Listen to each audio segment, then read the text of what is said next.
বলো ডায়াবেটিস কারে বলে? ডায়াবেটিস কাহাকে বলা হয়? বই দেখতে দাও কেন? বই বন্ধ করো। তোমার একটা খুব বাজে অভ্যাস আছে এইটা, বই আগলা করা। বলো এই নাও তোমার পেপার নাও, বলো ডায়াবেটিস তো কালকে পড়াইছে, তা বলো ডায়াবেটিস কাকে বলে?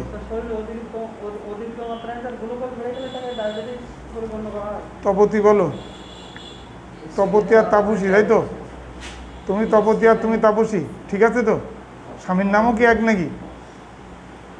আচ্ছা বলো তপতি বলো, ডায়াবেটিস কাকে বলে?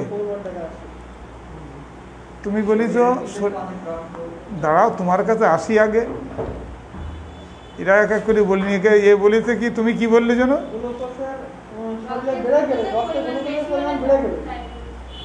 তুমি বলো।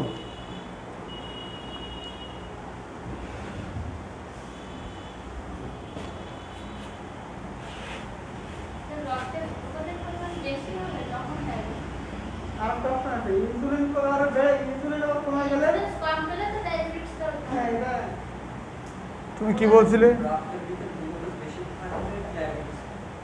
রক্তের ভিতরে গ্লুকোজ বেশি তো ডায়াবেটিস ছাড়া আরও অন্য কারণে থাকতে পারে।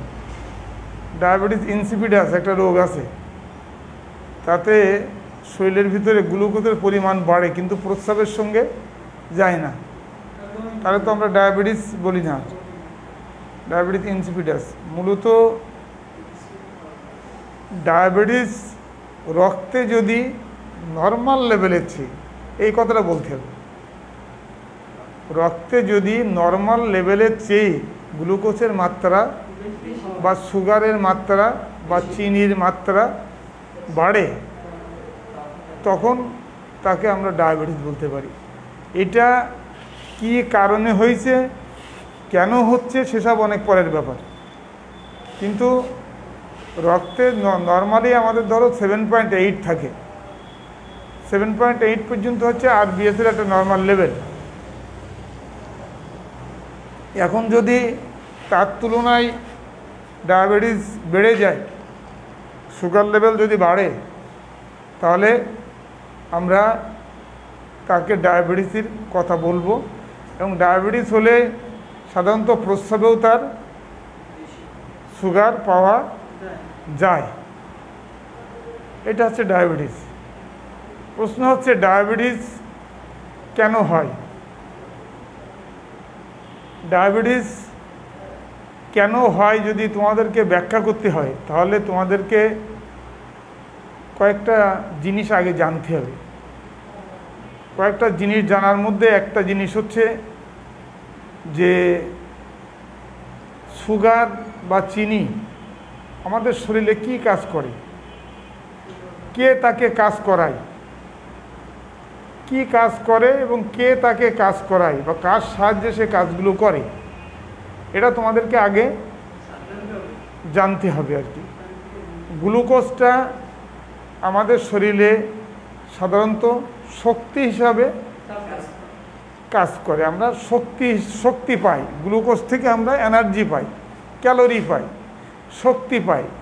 এইটা কোথায় যে ব্রেকডাউন হয়, মানে মেটাবলিজম হয়, এটা সেলে যেই প্রত্যেকটা মানব দেহ অজস্র সেল দিয়ে তৈরি, তার সেলে যেই যে এই গ্লুকোজটা ইউটিলাইজেশন হয় বা মেটাবলিজম হয়, হয়ে এনার্জি তৈরি হয়। আমরা সেই এনার্জিটা ভোগ করি আর কি, যে দৌড়াতে পারি, ছুটতে পারি, খাটতে পারি, হাঁটতে পারি, মারামারি করতে পারি, কথা বলতে পারি, সবই হচ্ছে ওর দৌলতে।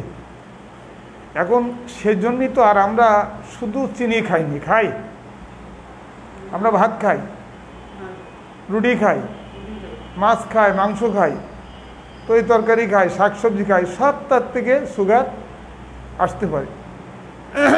তার মধ্যে বেশি সুগার আসে কার্বোহাইড্রেট থেকে, যে ভাত বা রুটি যা আমরা খাই, এইটা শরীরে যেয়ে বিভিন্ন বিপাকীয় ক্রিয়ার মাধ্যমে সুগার বা গ্লুকোজ তৈরি হয় মেটাবলিজমের মাধ্যমে। এখন এই যে জিনিসগুলো, এই জিনিসগুলো শরীরে ঘটতেছে বা এই জিনিসগুলো শরীরে অনবরত ঘটিয়ে যাচ্ছে, আমরা কেউ খেয়াল করি না। খেয়াল করি না কেন? কারণ আমাদের কাজ আপন ইচ্ছায় হয়ে যাচ্ছে, তাই না? যেমন একটা হার্ট প্রতি মিনিটে কতবার পাম্প করে? 72 বার। তোমাকে বুঝতে হবে, কিন্তু 70 থেকে 72 বার সে মিনিটে পাম্প করে। কি ভাবা যায়? এটা এরকম করতে এক ভাব প্রতিনিয়ত। এটা কিন্তু আমরা কেউ ভাবি না, আমরা কেউ চিন্তা করি না, কিন্তু এই ঘটনাগুলো ঘটতেছে প্রতিনিয়ত। আমাদের শরীরের মধ্যেও মেটাবলিজম এইভাবে তৈরি হচ্ছে। তাহলে গ্লুকোজের কাজ বা সুগারের কাজ হচ্ছে শক্তি তৈরি করা বা ক্যালোরি তৈরি করা। এর প্রশ্ন হচ্ছে, কে তাকে কাজ করতে বলে? দেহ তৈরি হয়েছে, ভগবান বলো, আল্লাহ তাআলা বলো, এই দেহ তৈরি করেছেন। তারই নির্দেশে আমরা আমাদের দেহ প্রতিনিয়ত পরিচালিত হচ্ছে। যে বৈজ্ঞানিক ব্যাখ্যা তোমরা দাও না কেন, বা যে সত্যতা তোমরা যাচাই করো না কেন, একটা কথা ভুললে চলবে না, যে সব কিছু যা ঘটে, সব কিছু যা ঘটাচ্ছে, সে তার মালিক হচ্ছে একজন, সৃষ্টিকর্তা তার মালিক। তাহলে আমাদের প্রশ্ন হচ্ছে যে এই গ্লুকোজ বা সুগার এইটা কিভাবে কাজ করছে? এইটাকে তো আমরা খাচ্ছি, ভাত খাচ্ছি, রুটি খাচ্ছি, খাওয়ার পরে এইটা রক্তে যাচ্ছে সুগার হয়ে বা গ্লুকোজ হয়ে বা ফ্রুক্টোজ হয়ে রক্তে যাচ্ছে। এবার রক্তের থেকে এটাকে সেল পর্যন্ত কি করতে হবে? নিয়ে হবে। আমরা এখান থেকে শিববাড়ি পর্যন্ত যাব, যেতে গেলে আমাদের তো 3-4টা পথ আছে, ভ্যান, রিক্সা, অটো, বাস, হাঁটা, এগুলো সব রাস্তা। আমাদের শিববাড়ি পর্যন্ত না গেলে হবে না। তাহলে এর আর হচ্ছে ওই জিনিস যে তোমাকে রক্তের থেকে সেল পর্যন্ত নিয়ে যেতে হবে। নিয়ে যাওয়ার পরে সেলে ঢুকলে তারপরে সেই তার মাইটোকন্ড্রিয়াতে গেলে তার মেটাবলিজম শুরু হবে। এই কাজটা করে কিনা? এই নিজানো কাজটা করে হচ্ছে ইনসুলিন। ইনসুলিন একটা হরমোন, ঠিক তো? ইনসুলিন একটা হরমোন। এটা প্যানক্রিয়াস থেকে, প্যানক্রিয়াসের বেটা সেল অফ ল্যাঙ্গারহ্যান্স বলা হয়, তার বেটা সেল থেকে এটা তৈরি হয় বা বেটা সেল এটা তৈরি করে। এইটাই শুধুমাত্র সুগারকে রক্তের থেকে সেলের ভিতরে পরিবহন করার জন্যে ব্যস্ত থাকে সবসময়। তাহলে এই সিস্টেমটা, এই কাজটা প্রতিনিয়ত কিন্তু হচ্ছে, প্রতিনিয়ত হচ্ছে, এরকম করে প্রতিনিয়ত, কোনো থামাথামি নেই, প্রসেস, কন্টিনিউয়াস একটা প্রসেস। এটা ফিজিওলজিক্যাল অ্যাকশান। আমি দুপুরবেলায় ভাত খেয়ে আসছি, এখন সেই ভাত আমার পেটের মধ্যে আছে, এটা হজম হবে, ইন্টেস্টাইন থেকে অ্যাবজর্ব হবে, লার্জ ইন্টেস্টাইন থেকে অ্যাবজর্ব হবে, তারপরে ওটা রক্তে যাবে, গ্লুকোজ হবে, তারপরে ওটা সেলে যাবে, মেটাবলিজম হয়ে এনার্জি তৈরি করবে। এটা প্রতিনিয়ত সিস্টেম ওয়াইজ হয়ে যাচ্ছে। আর এই কাজগুলো করতে চায় ইনসুলিন। তাহলে প্রশ্ন হচ্ছে যে ইনসুলিনের কাজটা কি? ইনসুলিনের কাজটা হচ্ছে একটা মিডিয়া হিসেবে কাজ করা, একটা ঘটক। বিয়ে হতে গেলে যেমন ঘটক লাগে, একজনের সঙ্গে আরেকজনের সঙ্গে যোগাযোগ করাই দেওয়ার জন্য যেমন ঘটকের প্রয়োজন হয় বিয়েতে, এও এরকম একটা ঘটকের মতো কাজ করে। এ সরাসরি ছেলেকে নিয়ে মেয়ের বাড়িতে পৌঁছায় দেয়, তারপরে আমাদের ওখানে এনার্জি তৈরি হয়। এটা নর্মাল প্রসিডিওরের মধ্যে হচ্ছে।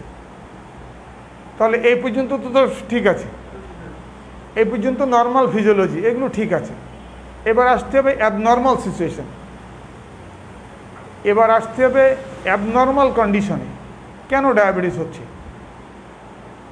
এতক্ষণ আমরা নর্মাল যে স্টাডিটা ছিল সেটা বললাম, এখন হচ্ছে আমাদের কেন ডায়াবেটিস হচ্ছে এই প্রশ্নটা। তাহলে অনেকগুলো জিনিস এখানে তৈরি কাজ করে আর কি। তুমি যদি বলো স্যার এ তো জলের মতো সোজা, ইনসুলিন নেই তাই ডায়াবেটিস হচ্ছে, ব্যাপারটা কিন্তু এত সোজা না। ইনসুলিন না থাকলে ডায়াবেটিস হচ্ছে, ইনসুলিন থাকলেও তো ডায়াবেটিস হয়, হয় না? হয় কি না? কীভাবে হয়? যা জিজ্ঞাসা করতে তারই উত্তর দাও, উল্টো পাল্টা দিকে যেও না, তাহলে মাথা খারাপ হয়ে যাবে। হ্যাঁ, ইনসুলিন আছে কিন্তু কম হয়ে গেছে, এটা হচ্ছে এই প্রশ্নের অ্যাপ্রোপ্রিয়েট উত্তর। ইনসুলিন না থাকলেই তার ডায়াবেটিস হবে, কিন্তু ইনসুলিন আছে, ডায়াবেটিস হচ্ছে। ও বলল যে ইনসুলিন কমে গেছে, এটা এর যথার্থ উত্তর হচ্ছে এইটা। ইনসুলিন আছে পরিমাণে কম, ইনসুলিন আছে কিন্তু কার্যকারিতা নাই, টোটাল ইনসুলিন নাই। ইনসুলিন আছে কিন্তু পরিমাণ যতটুকুনি দরকার ততটুকুনি হচ্ছে না, তার চেয়ে কম হচ্ছে। এতগুলো সমস্যা থাকলে, বা প্যানক্রিয়াসের হেডে একটা টিউমার হয়েছে, সেখান থেকে ইনসুলিন বেরোতে দিচ্ছে না, এমন একটা ঘটনা ঘটতেছে যে কারণে ডায়াবেটিসটা হচ্ছে ইনসুলিনের অভাবে। এটা হচ্ছে ইনসুলিন ডিপেন্ডেন্ট ডায়াবেটিস। কথা বোঝা গেল কিনা? ইনসুলিন ডিপেন্ডেন্স ডায়াবেটিস, আরেকটা হচ্ছে ইনসুলিন ডিপেন্ডেন্ট ডায়াবেটিস। মানে ইনসুলিনের অভাবে একটা ডায়াবেটিস হচ্ছে, ইনসুলিন আছে। আরেকটা হচ্ছে ইনসুলিন টোটালি কোনো ফ্যাক্টর না, যেমন এটা হয় কনজেনিটাল, জন্মগতভাবে কেউ ইনসুলিন নিয়ে আসতেছে না। প্যানক্রিয়াস আছে কিন্তু ইনসুলিন, এই জন্যে এইটাকে বলা হয় কনজেনিটাল ডায়াবেটিস অথবা ডায়াবেটিস টাইপ 1। বুঝা গেল? যাদের ইনসুলিন মোটে নেই, মোটেই নেই, তাদেরকে আমরা বলি টাইপ 1 ডায়াবেটিস। আর যাদেরকে ইনসুলিন আছে কিন্তু কাজ করে না, বা কাজ করছে না, বা পরিমাণ কম, বা যে কোনো কারণে হোক তার রাস্তায় কোনো বাধা আছে, সেটা হচ্ছে টাইপ 2 ডায়াবেটিস, যেটাতে মানুষ বেশি ভোগে আর কি। আমাদের কিন্তু সবাই যাদের ডায়াবেটিস আছে তারা পারতপক্ষে ইনসুলিন ডিপেন্ডেন্ট ডায়াবেটিস, মানে টাইপ 2 ডায়াবেটিস। ইনসুলিন আছে, কাজ করছে না। ইনঅ্যাক্টিভ ডায়াবেটিস, ইনসাফিসিয়েন্ট ডায়াবেটিস বা ইনএডিকুয়েট ডায়াবেটিস, এই সমস্তগুলো হতে পারে। প্রশ্ন হচ্ছে কি কি লক্ষণ হলে আমরা প্রথমে বললাম ডায়াবেটিস কাকে বলে, তারপর বললাম যে গ্লুকোজের নর্মাল কিভাবে ব্রেকডাউন হয়, তারপরে বললাম যে কেন ডায়াবেটিস হচ্ছে, তারপর বললাম ডায়াবেটিসের প্রকারভেদ। এখন বলতেছি ডায়াবেটিসের লক্ষণ। না বোঝার কিছু নেই, তোমরা যেটুকখানি মনে রাখতে পারবে আমি সেটুকখানি বলতেছি। এর ভিতরে আরও অনেক জটিল কথাবার্তা আছে। একটা ডায়াবেটিস সম্পর্কে মেডিসিনই এতখানি, একটা মেডিসিন বই যদি এত বড় হয় তাহলে একটা ডায়াবেটিস চ্যাপ্টারটা এত বড়, এত কথাবার্তা ডায়াবেটিসে, মাথা নষ্ট হয়ে যাবে। দরকার নেই, আমিও অত ভালো বুঝিনি, অত ভালো বোঝার দরকার নেই। তাহলে এইবার ডায়াবেটিসের লক্ষণটা কি আমরা এই ক্লাসে তোমাদের বোঝার জন্যে, বা তোমাদের চিকিৎসা দেওয়ার জন্যে, বা তোমাদেরকে এই জিনিসগুলো হৃদয়ঙ্গম করার জন্যে যেটুকখানি দরকার সেটুকখানি আলোচনা করা হবে। অন্তত আমি তাই করি। আমি এর বাইরে, তুমি কোনদিন কি এই বই আমারে পড়িয়ে ক্লাস নিতে দেখেছো? কি আমার কাছে কোনো কাজে লাগবে না, এটা তোমাদের পরীক্ষায় পাশ করার জন্যই লাগবে। তোমরা পড়বা, পড়ে পরীক্ষা দেবা, কিন্তু মনে রাখতে হবে আমার কথাগুলো। আমি তোমাদেরকে প্রতি ক্লাসে বলি সব ব্যাচকে বলি, আজকে তো 2-1 দিন না, প্রায় 8-10 বছর হয়ে গেল বুধ আজিজুল এখানে। আমার মনে হয় এরকম বছর 10 তো হয়েছে। তো 10 বছরে যদি বছরে একটা করে ব্যাচও বেরোই, তাহলে মিনিমাম 10টা ব্যাচ বেরোইছে। 10টা ব্যাচের প্রত্যেক ব্যাচের যারা আছে তাদেরকে আমি একটা কথাই বলি যে তোমরা বইতে কি আছে এটা জানি না, তোমাদেরকে যেটা শেখানো হচ্ছে, যেটা মনে রাখার জন্য বলা হচ্ছে, শুধু সেটুকু মনে রাখো, ঠিক কিনা? তাহলে এইবার আসি আমরা ডায়াবেটিসের লক্ষণ।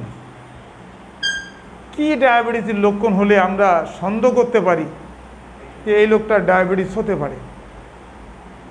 প্রথমে মনে করো ডায়াবেটিসের লক্ষণের মধ্যে কতগুলো পি শব্দ আছে। পি মানে পি জানো না? পি কিরাম, পি কিরাম। আরে বাবা, পি শব্দটা এরাম না? পি তো। তাহলে এরকম 3টা পি ডায়াবেটিসের লক্ষণের মধ্যে থাকতে হয়। অনেকগুলো আছে, অনেক লক্ষণ আছে যেগুলো আমি বলবো, কিন্তু 3টা পি মনে রাখতেই হবে। একটা পি হচ্ছে পলিইউরিয়া। পলিইউরিয়া মানে কি? পলিইউরিয়া মানে কি? ঘন ঘন প্রস্রাব হওয়া, এটা হচ্ছে পলি। ঠিক আছে, তাহলে একটা পিতে গেল পলিইউরিয়া। লেখার দরকার নেই, তোমার বইতে আছে, তোমার বইতে আছে। একটা পিতে হচ্ছে পলিইউরিয়া। 2 নম্বর পি হচ্ছে পলিডিপসিয়া। পলিডিপসিয়া মানে ঘন ঘন পানির চাপ, তৃষ্ণার চাপ, ঘন ঘন তৃষ্ণাত্ম বোধ হওয়া। একটা গেল ঘন ঘন প্রস্রাব হওয়া, আরেকটা গেল ঘন ঘন পানি খাওয়া, পলিডিপসিয়া বলি এটাকে। আর একটা পিতে হচ্ছে পলিফেজিয়া। হ্যাঁ, বুঝলাম না। পলিফেজিয়া, শোনো, পলিফেজিয়া মানে হচ্ছে ঘন ঘন খেতে চাই। ডায়াবেটিসের রোগীরা দেখবা ঘন ঘন খায়। কেন খায় বলো দিন? হ্যাঁ, ঘন ঘন ক্ষুধা লাগে কেন, তাই তো বলছি। হ্যাঁ না, দুর্বল মনে তো হবে, কিন্তু কেন? আমি তার উত্তর তোমাদের এর আগে বলেছি, তোমরা শোনো নাই, তোমরা মনে রাখতে পারো নাই, তোমরা মনের সঙ্গে মেলাতে পারতেছ না।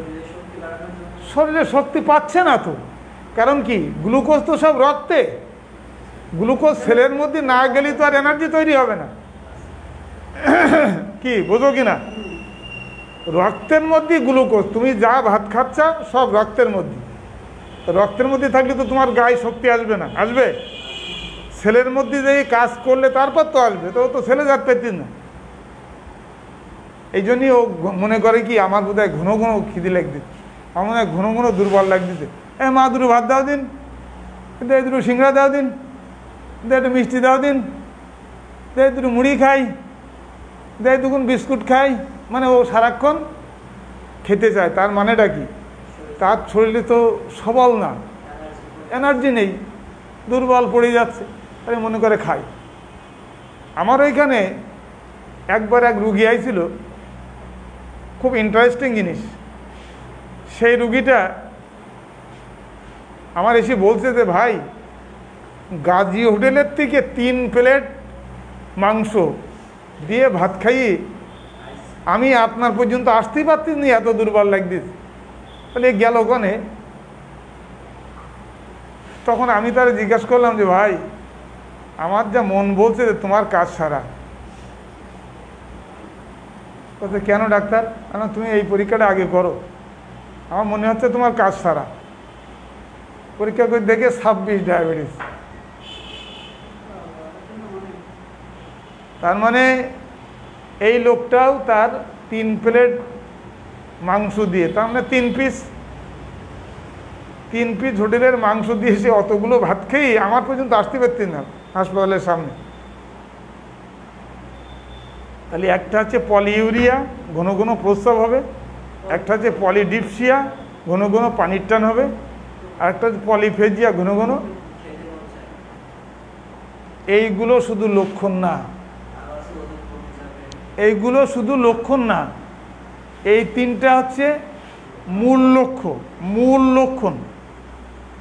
এর অভাবে আরও কিছু কিছু আনুষঙ্গিক সমস্যা তৈরি হয়। যেমন তুমি যখন খাতি পারবা না তখন দেহ কেরাম থাকবে, ওজন কমে যাবে, চামড়া ঢিলা হয়ে যাবে, চোখে ঝাপসা দেখবা, মাথা ঘুরতেছে, উঠি দাঁত পাততে চাও না, পায়ে পানি জমেছে, পেটের মধ্যে পানি জমেছে, এসব শুরু হবে। একটার থেকেই তো আর একটা শুরু হয়, তাহলে এইগুলো আস্তে আস্তে শুরু হবে। তাহলে একটা লোক তোমার কাছে ওই 3টা পি নিয়ে যে আসবে এমন কথা নাও। একটা লোক এসে বলতে পারে যে ডাক্তার খুব দুর্বল লাগতেছে, ভালো ঘুমও হচ্ছে না, দুর্বলও লাগতেছে, মনে হচ্ছে যেন ওজন কম কম ভাব। তাহলে আমরা তাকে একটা ডায়াবেটিস পরীক্ষা, বোঝা গেছে, একটা ডায়াবেটিস পরীক্ষা করতে দিব আর কি। হতে পারে তার ডায়াবেটিস না, হতে পারে তার ডায়াবেটিস না। যেমন একটা মেয়ে, কালকে আমার মৌখালী চেম্বারে একটা মেয়ে আসছে, 18-19 বছর বয়স। সে মেয়েটা 18-19 বছর না, তার একটু কম, 14-15 বছর বয়স। বলছে তার শুধু শ্বাসকষ্ট হচ্ছে, অথচ আমি বুকে যন্ত্র দিয়ে, স্টেথোস্কোপ দিয়ে তার কোনো শ্বাসকষ্টের লক্ষণ। আমি বললাম যে তোমার যে বয়স, তোমাদের বংশে কারো ডায়াবেটিস আছে কিনা? বললো না, কোনো ডায়াবেটিস নেই, ডায়াবেটিসের লক্ষণ নেই, বা কোনো বংশে কারো ডায়াবেটিস নেই। তখন আমার মনে হলো যে একটা মানসিক দুশ্চিন্তার কারণে এটা হতে পারে। টেনশন করো, টেনশন তো সবারই কম বেশি থাকে, হতে পারে। তখন ওই মহিলা, ওই মেয়েটা বলছে যে আমি আগে একবার এরকম হয়েছিল, তো আমি খুলনায় ডাক্তার দেখাইছিলাম, তার বাপ আইসের সাথে। খুলনার ডাক্তারের প্রেসক্রিপশনটা দেখি সব মানসিক দুশ্চিন্তার ওষুধ আর ঘুমের ওষুধ। ফলে সেও তাই পাইছিল, টেনশনের জন্যই তার শ্বাসকষ্ট হচ্ছে, এই দুর্বল লাগতেছে বা শ্বাসকষ্ট হচ্ছে। তাহলে এটাও কিন্তু মানুষের মনোভাবের কারণেও এরকম হতে পারে যে আমার দুর্বল লাগতেছে, ওজন কমে যাচ্ছে, আমার মনে হয় ডায়াবেটিস। কিন্তু দেখা গেল পরীক্ষা করতে ডায়াবেটিস না, এমনও হতে পারে। মানসিক দুশ্চিন্তা, ঘুম না হওয়া, সংসারে অভাব অভিযোগ, বিভিন্ন কারণ, এ সমস্ত থাকলে এগুলো হতে পারে। সোজাসুজি কথা হচ্ছে আমরা যে জিনিসগুলো পাবো বা রুগী যে কমপ্লেনগুলো বলবে, সেই আলোকে আমাদের কিছু প্রশ্ন থাকবে, আমরা সেই প্রশ্নগুলো করব, প্লাস রুগী কি বলছে সেগুলো শুনব। তাহলে রুগী যা বললো সেগুলো তো আমরা শুনলামই, আর আমাদের কিছু প্রশ্ন থাকবে। সেটা হচ্ছে তোমার আগে ডায়াবেটিস ছিল কিনা, বা ডায়াবেটিস পরীক্ষা করা আছে কিনা, এটা আমাদের একটা প্রশ্ন থাকবে জিজ্ঞাসা করার। 2 নম্বর হচ্ছে তোমরা বংশীয়ভাবে কেউ তোমাদের ডায়াবেটিস রোগী কিনা, যেমন তোমার বাবা বা তার বাবা কিংবা তোমার মা, এরকম কেউ ডায়াবেটিস ছিল কিনা, এটা আমরা একটু জিজ্ঞাসা করতে পারি, তাই না? আর কি জিজ্ঞাসা করতে পারি? আরেকটা কথা আমরা প্রায় জিজ্ঞাসা করি, জিজ্ঞাসা করতেও পারি, প্রায় জিজ্ঞাসা করিও। সেটা কি? বুদ্ধি করে বলো দিন দেখি। আর একটা কথা আমরা প্রায় জিজ্ঞাসা করি তাকে, সেটা কি মনে আসে? যে তোমার কোথাও কেটে গেলে ঘাড়টা শুকায় কি? কারণ কি? এখানে কেটে গেছে, আমার ঘা শুকাচ্ছে না, তার কারণটা কি? কারণটা কি? ডায়াবেটিস হলে মনে করো যে আমার এখানে কেটে গেছে, ঘা সারতেছে না। গ্লুকোজ প্রশ্নটা হচ্ছে আগে আগে শুনতে হবে, উল্টো উত্তর দিলে তো হবে না।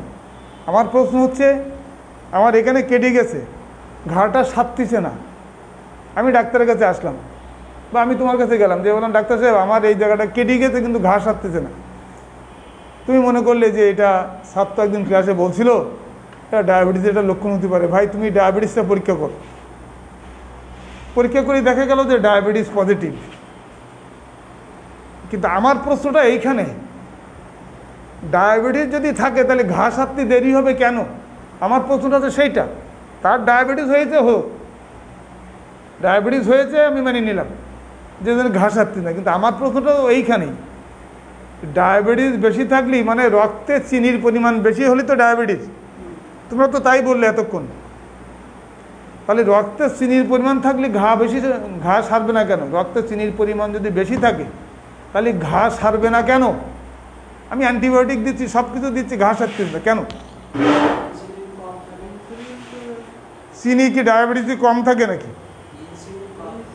আবার কয় ইনসুলিন, আমি তো কইয়ে দিচ্ছি ডায়াবেটিস, আবার ইনসুলিন আসছিস কোন? আমি তো বলেই দিচ্ছি যে ডায়াবেটিস,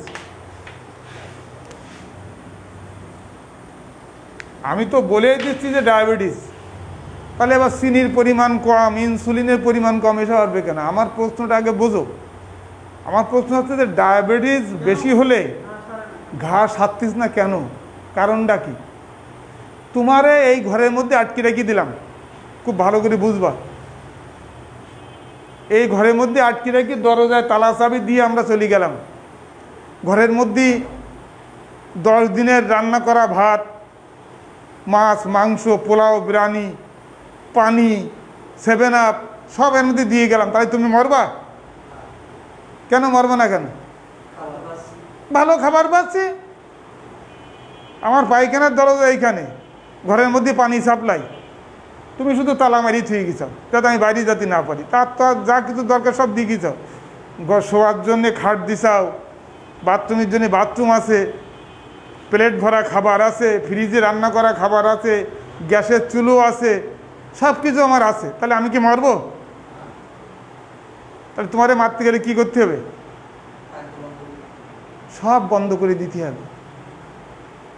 এইবার এই ঘরের মধ্যে থেকে সব কিছু বাইর করে নিয়ে দরজায় তালা মারি থুয়ে গেলাম, তুমি কি বাঁচবা? কদিন বাঁচবা? 2 দিন, 3 দিন, 4 দিন, 1 সপ্তাহ গেলি, তারপরে সেটু কমিয়ে গেল, হয়ে গেল। তাহলে রক্তে সুগারের পরিমাণ বেশি, তাহলে যে জীবাণুকে তুমি মারবা সে কি মরবে? সে তো চিনি খেয়ে খেয়ে শরীর ভালো করতেছে। যে জীবাণুকে তুমি মারলে ঘাটা শুকাবে বা সারবে, সেই জীবাণু তো মারতেছে না কেন? সুগার রয়েছে রক্তে বেশি, সে তুমি ওষুধও দিচ্ছ, ও বেটা সুগারও খাচ্ছে বেশ কায়দা করে, চিনির পরিমাণ বেশি, মরবে ও, এই জন্য ঘা সারবে না। কি মাথায় ঢুকেছে? ঢুকছে মাথায়? কাশিমনগরতে শুধু সাইকেল ঘাবায় আসলে তো হবে না, এগুলো মাথার মধ্যে ঢুকুতে হবে, তাহলে এইবার সে মরবে না। তারে মারতে গেলে কী করতে হবে? তার খাবার বন্ধ করে দিতে হবে। এখানে ইনসুলিন ফিনসুলিনের কোনো ব্যাপার না, তার খাবার খাওয়া বন্ধ করে দিতে হবে, মানে সুগার কমাই দিতে হবে। রক্তে সুগারের পরিমাণ বাড়ায় রাখা যাবে না, তখন ওনার চেটু মরিয়ে যাবেন, না খাইতে পেরে পটল তুলবে। এই জন্যে ডায়াবেটিস রোগীদের ঘা সারে না। জীবনেও যেন এই কথাটা ভুলবা না, যেন মনে থাকে যে আমাদের ক্লাসে আমাদের একজন শিক্ষক এই কথাটা বলেছিল। জীবনেও যেন এই কথাটা ভুলবা না যে এই কারণের জন্য ডায়াবেটিস রোগীর ঘা সারতে চায় না। ডায়াবেটিস রোগীর ঘা সারতে গেলে সুগার কমাতে হবে। অথবা অনেক সময় দেখবা ডায়াবেটিস রোগীর পায়ে একটা ফোড়া হয়েছে, কোনো ডাক্তার অপারেশন করতে চায় না, তাই কি কয় ডাক্তার? কি কয়? কন্ট্রোল করি আইসো, ওষুধপত্র লিখে দিচ্ছি, আগে কন্ট্রোল করো, তারপরে ফোড়া কাটবো। ফোড়া বলি কোনো কথা না, মনে করে অ্যাপেন্ডিক্স অপারেশন করতে হবে, ডায়াবেটিস রয়েছে বেশি, কাটবে কেউ? কেউ কাটবে না। সবাই বলবে যে আমি ওষুধ দিচ্ছি, ওষুধ খাইয়ে ডায়াবেটিসটা কন্ট্রোল করো, তারপরে এসে তোমার অ্যাপেন্ডিক্স কাটিয়ে দেবো। বোঝা গেল? তাহলে এইগুলো হচ্ছে ডায়াবেটিস রোগীর লক্ষণ। ডায়াবেটিস কাকে বলে, কিভাবে হয়, লক্ষণ কি, কয় প্রকার, আমার সব বলা হয়ে গেছে। যেটুকুখানি তোমরা মনে রাখতে পারবা বা তোমাদের জন্য যেটুকু দরকার। তোমাদের কাছে কেউ তো এসে প্রশ্ন করবে না, ডাক্তার কদিন ডায়াবেটিস কয় প্রকার, কবে? রুগীরা কি ডাক্তারের কাছে এসে জিজ্ঞেস করে না, এ ডাক্তার কোন ক্লাসের তুই পাস করি যাও, কোন মেডিকেলের তুই পাস করি দাও, কদিন দেই? কয় কয় কি আমার এই সমস্যা ডাক্তার, ওষুধ দাও। ঠিক না? তাহলে তোমার কাছে আসি তো আর ওই রুগীরা কবে না, এ বেটা তুই তো আজিজুল রেন্তি পাস করেছিস, তুই কদিন ডায়াবেটিস কারে কয়? তা কবে না। কবে কি যে ভাই আমার ডায়াবেটিস হয়েছে, কি হয়েছে, পরীক্ষা নিরীক্ষা করে ওষুধপত্র দাও। অথবা সে জানে তার ডায়াবেটিস, তাহলে সে বলবে কি যে আমার ডায়াবেটিস আছে, এখন এটা ঘা হয়েছে, সারতিস না, ওষুধপত্র দাও। তাহলে তোমাদের যেটুকুখানি লাগবে সেটুকুখানি আমি বলতেছি আর কি, এটুকুখানি মনে রাখতে হবে। তারপরে হচ্ছে চিকিৎসা। এই চিকিৎসাটা নিয়ে হচ্ছে ঝামেলা। ঝামেলা কেন? অনেক রকম, কারে ইনসুলিন দিতে হবে, কারে ইনসুলিন দেওয়া যাবে না, কারে বড়ি দিতে হবে, কারে বড়ি দেওয়া যাবে না, কার বড়ি খালি লাভ হবে, কার বড়ি খালি লাভ হবে না, এই সমস্ত সব হিসাবপত্রে আসতে হবে। তবে যেহেতু তোমাদের মনে রাখার জন্যে আমি একটুখানি বলে দিই আর কি, আমি চিকিৎসা বলবো না, চিকিৎসা তো তোমাদের ব্যাপার, তোমরা করবা, ডায়াবেটিসের যে ওষুধ আছে তাই দিবা। কিন্তু তার আগে তোমাকে একটা জিনিস মনে রাখতে হবে, সেটা হচ্ছে যে ডায়াবেটিস যেহেতু দুই প্রকার বলিছে না, একটা হচ্ছে ইনসুলিন ডিপেন্ডেন্ট ডায়াবেটিস, একটা হচ্ছে নন ইনসুলিন ডিপেন্ডেন্ট ডায়াবেটিস, মানে যাদের কোনো ইনসুলিন, জন্মের থেকে যারা ইনসুলিন নিয়ে, এরকম কোনো রুগী যদি তুমি পাও, এরকম যদি কোনো রুগী তুমি পাও, একটা 12 বছরের মেয়ে কিংবা একটা 10 বছরের মেয়ে তোমার কাছে আসি বলতে, ডাক্তার আমার তো ঘন ঘন পিসাব, ঘন ঘন খিদি লাগতেছে, ঘন ঘন খাচ্ছি, গায়ে, এ কথা কি সেই মেয়ে বলবে? বলবে কিরা? গার্জিয়ান বলবে, মেয়ের মা বলবে বা বাপ বলবে, তো ডাক্তার আমার মেয়ের এই সমস্যা, তুমি ডায়াবেটিস পরীক্ষা করলে, করে দেখলি যে সুগার অনেক বেশি, ওরে কোনো ট্যাবলেটে কাজ,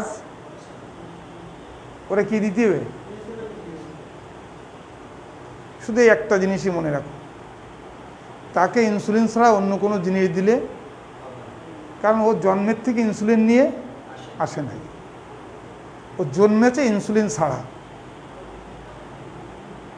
কথা বুঝুনি? অতএব ওকে ইনসুলিন দিতেই হবে। এর বাইরে যারা আছে টাইপ 2 ডায়াবেটিস, যাদের ইনসুলিন ডিপেন্ডেন্ট, তাহলে তুমি ট্যাবলেট, বড়ি, ইঞ্জেকশন যা পারো দাও দিদি। ইনসুলিন চলে তখন যখন দেখা যাচ্ছে যে ট্যাবলেটে তার কোনো কাজ হচ্ছে না, বা অনেক বেশি মাত্রায় ট্যাবলেট লাগতেছে, 4 মিলিগ্রাম, অ্যামারিল 4, কমেট 850, এরকম যাদের চলতেছে তাদের বেশি দিন ট্যাবলেট আর চলবে না, তাদের লাগবে নাকি ইনসুলিন। এইগুলো মনে রাখবা।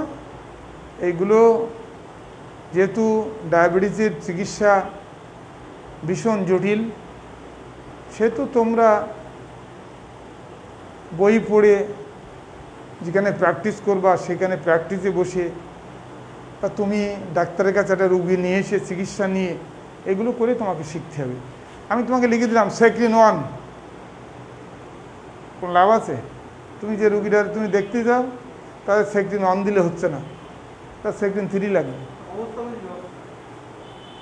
তার সেক্রিন 2 লাগবে, তার মোটাই সেক্রিন লাগবে না, কমেট 500 হলে হয়ে যাবে, মেটফর্মিন কমেট 850 হলে হয়ে যাবে। অর্থাৎ এইটা নির্ভর করবে তোমাদের রুগী এবং তাদের সুগারের পরিমাণের পরে। অর্থাৎ সেইভাবে চিন্তা ভাবনা করে তোমাকে ওষুধটা দিতে হবে। ক্লিয়ার? আমার মনে হয় ডায়াবেটিসের জন্যে একটুখানি মনে রাখতে পারো। তারপরের ক্লাসটা কি?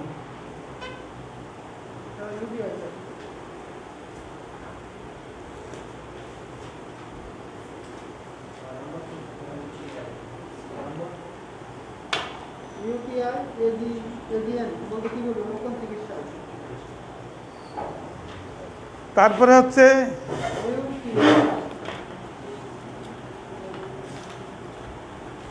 ইউটিআই আর এজিএন। ইউটিআই মানে ইউরিনারি ট্র্যাক্ট, বহুবার বলিস, আমার মনে হয় পুরোনো ব্যাচের বলা হয়েছে, তোমাদের বলা হয়নি মনে হয়।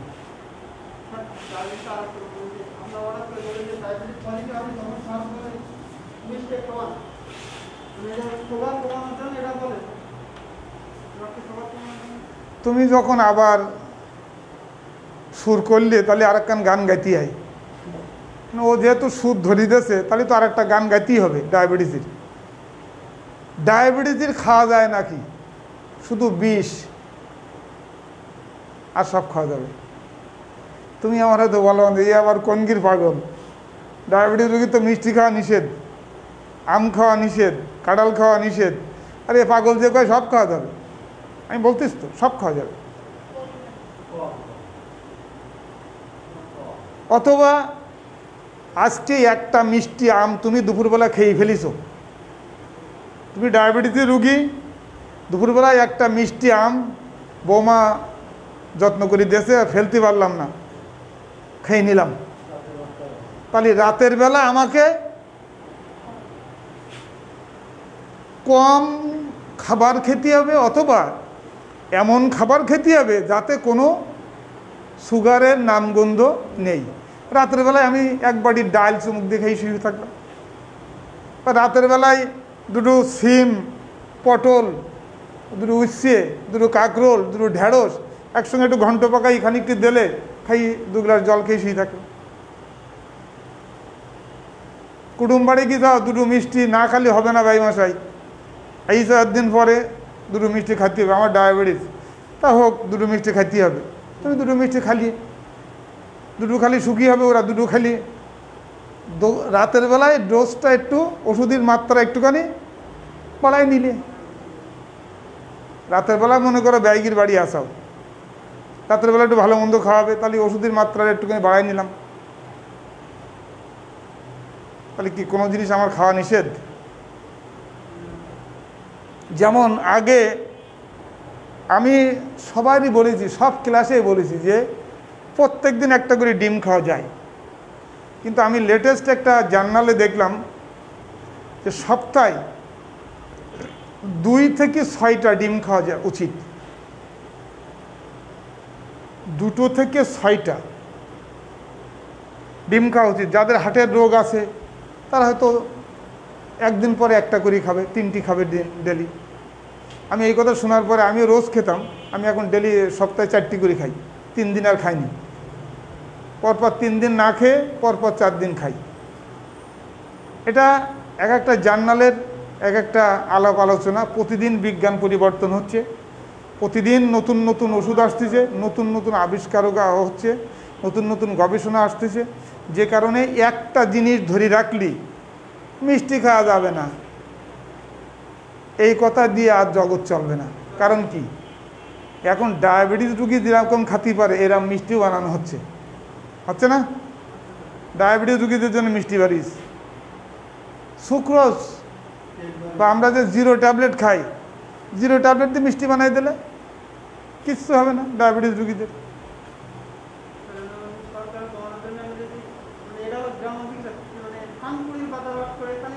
থানকুড়ির পাতা খাবা না কষা গাছের পাতা খাবা সেটা তোমার ব্যাপার, কিন্তু থানকুড়ির পাতা ঠাতার সঙ্গে এই সমস্ত ডায়াবেটিসের কোনো রোল নেই, 1 নম্বর কথা। 2 নম্বর কথা হচ্ছে যে তোমাকে একটা জিনিস কিন্তু বুঝতে হবে যে তুমি ডাক্তারি পড়তে এসেছো, তুমি কবিরাজি শিখতে আসনি, ঠিক কিনা? তোমার কথাবার্তা ধ্যান ধারণা সব থাকবে ডাক্তারি লাইনের, কবিরাজি লাইনে যা আছে সে কবিরাজরা বুঝুক কি দেই। থানকুড়ির পাতায় ডায়াবেটিস সারি কিনা আমি নিজেও জানি না, আমার কাছে কথা শুনি নাও, ডায়াবেটিস রুগীর থানকুড়ির পাতা খালি কমে কি না, আবার তেঁতুল খালি প্রেশার কমে কি না, এই সমস্ত আয়ুর্বেদিক শাস্ত্রের কথা। এগুলো আমাদের বইতে লেখা নেই যে তেঁতুল খালি প্রেশার কমে। অথচ গ্রাম বাংলার লোক রাতের বেলা প্রেশার বা ঘাড়ে একটু যন্ত্রণা হয়েছে, কষিয়ে তেঁতুল দে, এক বাটি তেঁতুল গুঁড়া জল দে, শিগগির খাইনি। আমরা সেই কথাবার্তাগুলো বলবো যেগুলো অথেন্টিক, যেগুলো ধারাবাহিকতা আছে, যেগুলো গ্রহণযোগ্য, যেগুলো সর্বজন বিদিত, আমরা সেইগুলো নিয়ে আলাপ আলোচনা করি। আমরা শুধু বলতে চাচ্ছি এখন এই যে ডায়াবেটিস রোগীও মিষ্টি খেতে পারবে, পরিমাণে কম, আর বেশি যদি খায় খাবার একবেলা কম খাবে, আর ওষুধ একটু ডোজ বাড়ায় দেবে যদি সে বেশি খেয়েই ফেলে, তাতে দেখা যায় খুব একটা বেশি অসুবিধা হয় না। এবার আসি ইউটিআইতে। ইউটিআই মানে হচ্ছে ইউরিনারি ট্র্যাক্ট ইনফেকশন। ইউটিআই মানে হচ্ছে ইউরিনারি ট্র্যাক্ট ইনফেকশন, মানে প্রস্রাবের যে পথ, সেই পথের কোথাও কোনো ইনফেকশন হওয়াটাকে আমরা ইউটিআই বলি। এটা কিডনি থেকে ধরলে হবে না, এটা প্রস্রাবের থলির থেকে ধরতে হবে। কোন পর্যন্ত? ইউরিথ্রার মাথা পর্যন্ত। ইউরিথ্রার মাথা, পুরুষ অঙ্গের মাথার শেষ পর্যন্ত, মেয়েদের প্রস্রাবের রাস্তা যে পর্যন্ত সেই পর্যন্ত। এইটা, এর ভিতরে যদি কোনো জায়গায় কোনো ইনফেকশান হয় তাহলে সেটাকে আমরা ইউটিআই বলব, ইউরিনারি ট্র্যাক্ট ইনফেকশন। কি বোঝা গেছে কিনা?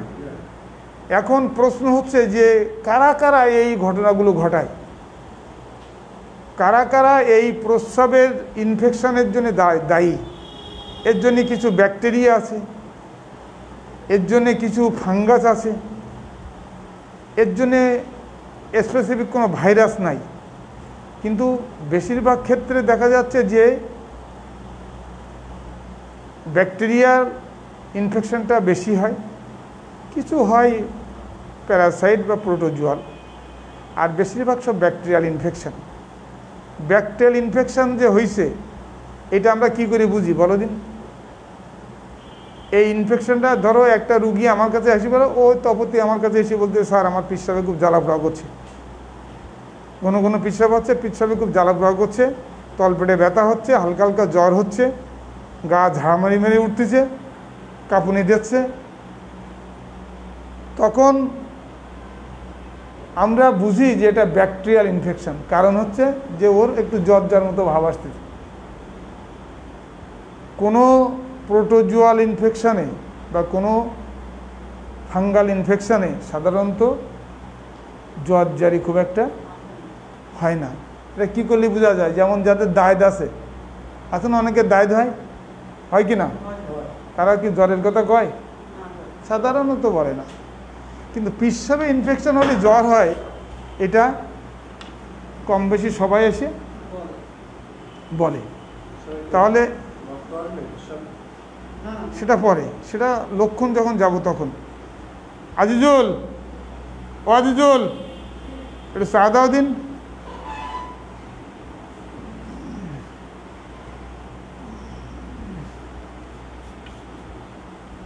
তাহলে প্রস্রাবের ইনফেকশনের লক্ষণগুলো কি? ও যেটা বলেছে সেটাও যে একেবারে হয় না তা না, সেটাও হতে পারে। প্রস্রাবে জ্বালা পোড়া, প্রস্রাবে ঘন ঘন পেচ্ছাব হওয়া, পেচ্ছাব করতে গেলে একটু ব্যথা লাগা, পেচ্ছাব করতে গেলে কাটার মতো ফোটা, তলপেটে একটু ব্যথা করা, জ্বর জ্বর ভাব, খাওয়ায় অনীহা, পানির টান বেশি, এমনকি মাঝে মাঝে প্রস্রাব দিয়ে রক্তও যেতে পারে। কথা কি বোঝা গেছে? এইগুলো হচ্ছে সাধারণত এর সমস্যা। এই সমস্যাগুলো সাধারণত ডায়াবেটিস রুগীদের, এই প্রস্রাবের জ্বালাপোড়া রুগীদের লক্ষণ হয়ে থাকে। এর একটা চিকিৎসা আছে, খুব ভালো একটা চিকিৎসা আছে। চিকিৎসাটা আমি লিখে দিচ্ছি, এটা তোমরা লিখে নাও, কিন্তু একটা সত্য আছে। আমি তোমাদেরকে সেদিন কি একটা জিনিস পড়াতে, যে এসটিডি, সেক্সুয়ালি ট্রান্সমিটেড ডিজিজ পড়াতে একটা চিকিৎসার কথা বললাম না? বলিলাম যে এই চিকিৎসা পেশাবে জ্বালা পোড়া করতে গেলেও সেটা কি আছে? বইতে আছে না খেয়ে ফেলি তো? না না, খাতায় কি আছে? একটু পুরোনো পৃষ্ঠা মেলেই দেখো দিন আছে কি না।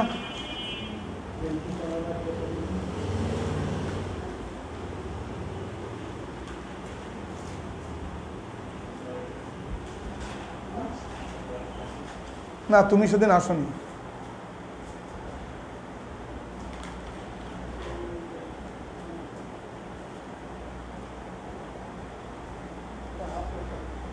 আছে? ওই চিকিৎসাটাও করা যাবে। আর আমি একটা অন্য চিকিৎসাও দিয়ে দিচ্ছি, এটাও প্রস্রাবে জ্বালা পোড়ার জন্যে খুব ভালো কাজ করবে আর কি। সেটা তোমরা একটু লিখে নাও। ওটা দিয়েও যদি চিকিৎসা করো কোনো ভুল হবে না, কিন্তু আমি যেটা দিয়ে চিকিৎসা করতে দিই এটা সবচেয়ে ভালো।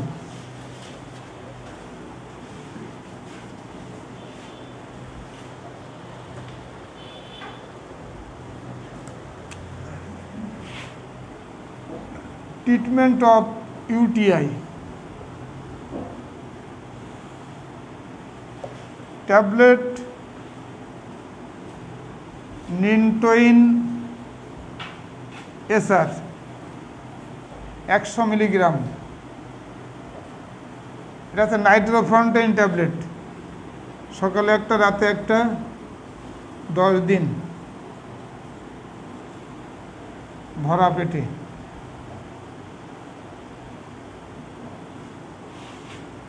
দুই সিরাপ সিকে,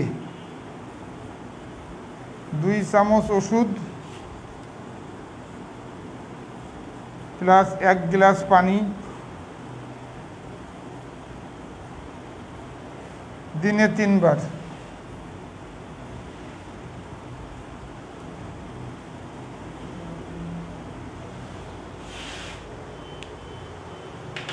এ দুটো লেখো, তারপর বাদ বাকিগুলো বলতেছি।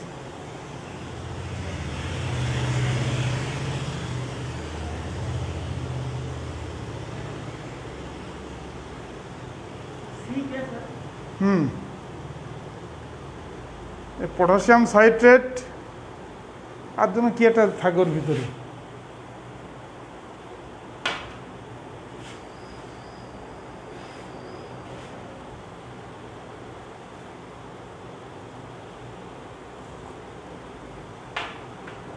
দুই চামচ ওষুধ আর 1 গ্লাস পানি তার সঙ্গে মিশাই নিয়ে দিনে 3 বার খাবে।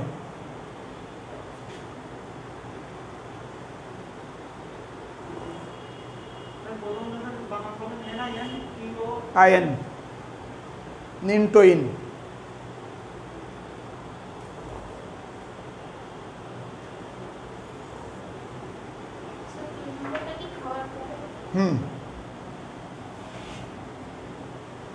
লিখেছ? আর একটু আছে এই সঙ্গে, এসকে না সিকে, ওই যে পটাশিয়াম সাইট্রেট আর একটা কী যেন, ওই যে তোমার ইউরোকল প্লাস, তারপরে ওই যে ইউরোকিট প্লাস, এই সমস্ত নামে বাজারে পাওয়া যায়। পটাশিয়াম সাইট্রেটের সঙ্গে আর একটা কী যেন মিশানো আছে, ওইটা ওই সিরাপ সিকে, সিরাপ ইউরোকিট প্লাস, এরকম নামে পাওয়া যায়। আমি এই দুটোর নামই বেশি জানি আর কি, আর লেখা হয় না তো, এই দুটোর নামই বেশি জানি।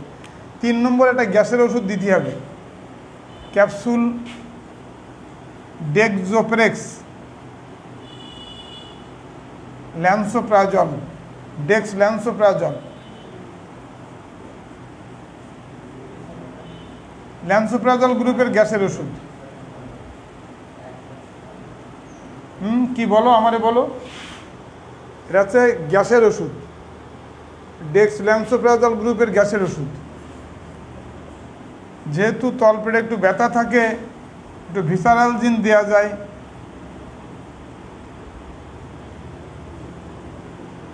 3 বেলা 3টা খালি পেটে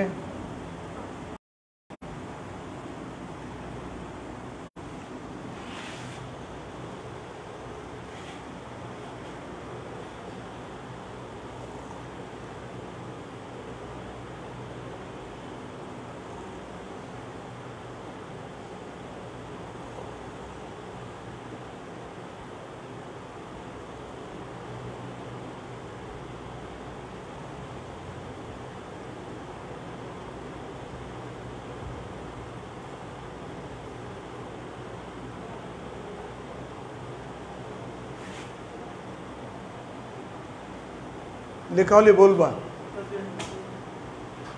সবার লেখা হয়েছে?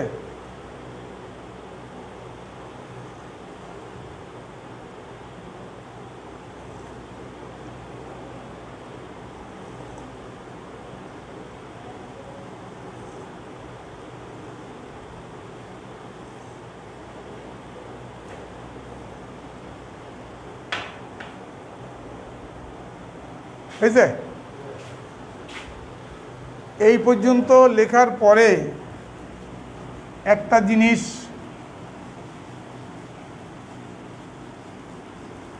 জিনিস বাদ দেখিয়ে দিছি আমি। কি সেটা?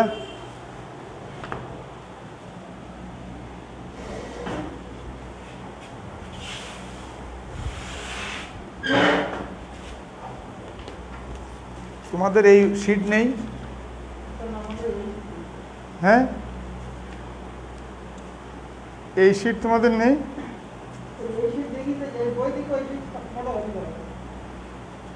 ওই বই দেখে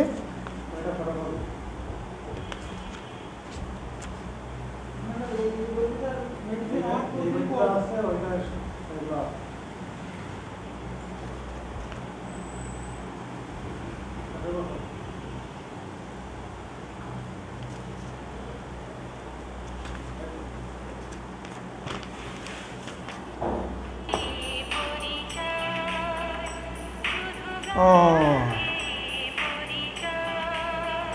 আচ্ছা,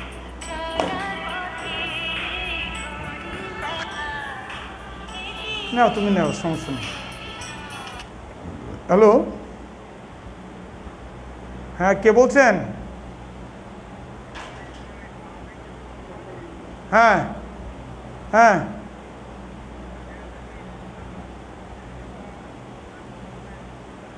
হ্যাঁ হ্যাঁ আসেন, কাল সকালে আসবেন, 10টার ভিতরে আসবেন, 10টার ভিতরে।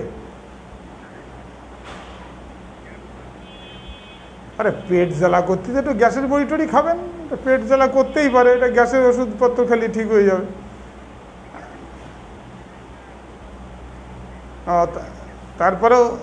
তারপরেও তাহলে আর ক্যালসিয়ামটাও খাওয়ার দরকার নেই, কালকে চলে আসেন, একটা এক্স রে করে দেখি পা খুলে দেওয়া যায় কিনা।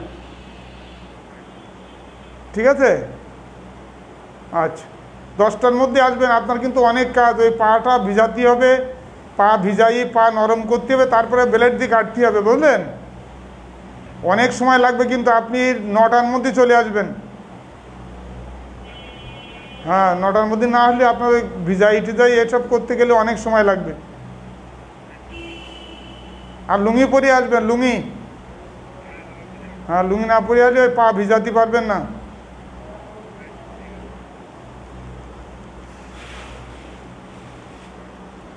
আচ্ছা, এইটা হচ্ছে ইউটিআই। জিএন তো আজকে হবে না বাবা, সময়ও নেই। আমি তোমার এজিএন সম্পর্কে একটুখানি বলে দিতে, আর এজিএনটা আমি পরের ক্লাসে তোমাদের বলবো আর কি। এজিএনটা একটু ঝামেলার জিনিস, এটা ওই এক লাইনই মারি দেওয়ার মতো কেস না। হ্যাঁ, বুঝলাম না।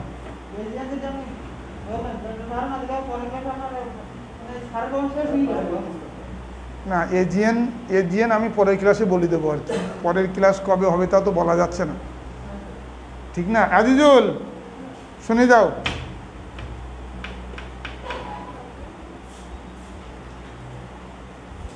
আজকের মতো ক্লাস শেষ, 4টি বাজে গেছে। এখন কথা হচ্ছে তুমি এটা করে দাও দিয়ে